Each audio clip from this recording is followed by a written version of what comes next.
पद्धतीने आपल्याला करायचा. आवाज कमी ठेवा माईकचा प्लीज. बंधू आणि भगिनींनो, आज मोर्चा काढण्याचं कारण असं आहे की ज्या दिवशी कलबडगावी विधानसभेचे उमेदवार म्हणून सगळे रिंगणात असताना प्रचार चालू होता आणि त्या प्रचारात विद्यमान आमदार भास्कर जाधव यांनी बौद्ध समाजाच्या कलबड गावी जाऊन तिथे जातीवाचक शब्द प्रयोग चालू ठेवले होते आणि त्याबद्दल आम्ही वंचित बहुजन आघाडीच्या माध्यमातून आम्ही त्यांना पोलीस यंत्रणेपासून तर कलेक्टर पर्यंत प्रशासन शासन या सगळ्यांना सांगितलं होतं की साहेब हो,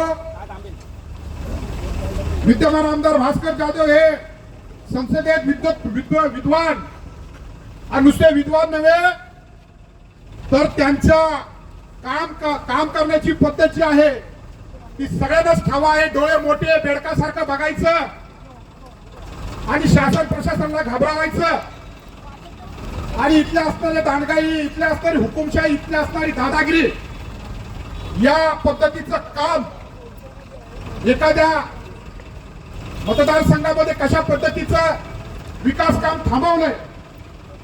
इथला असणारा रस्ते, पाणी, इथे असणाऱ्या विविध सुविधा, इथं असणारा आमचा शेतकऱ्यांचा प्रश्न, इथं असणाऱ्या आमच्या आया बहिणीचा इज्जतीचा प्रश्न, इथं असणाऱ्या काजू आंबा, त्याचबरोबर असणारे रस्ते, पाणी यांच्याकडे कित्येक वर्ष तसेच पडून आहेत.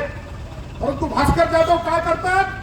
आपापसामध्ये जाती येतात, आपापसामध्ये हेवे दावे, आपापसामध्ये इथं असणाऱ्या बहुजन वर्गाला भांड कसं लावून देता येईल, त्यांच्या मतांचा वापर कसा करता येईल या उद्देशानं मतदारसंघामध्ये सगळ्यांना पळो की सळो आणि नकोसा जीव करणारा हा बेडकासारखा बघणारा भास्कर जाधव याचा आम्ही पित्त उघड केल्यामुळं माझ्यासारख्या सर्वसामान्य कार्यकर्त्यावरती हल्ला केला असा आमचा संशय आहे.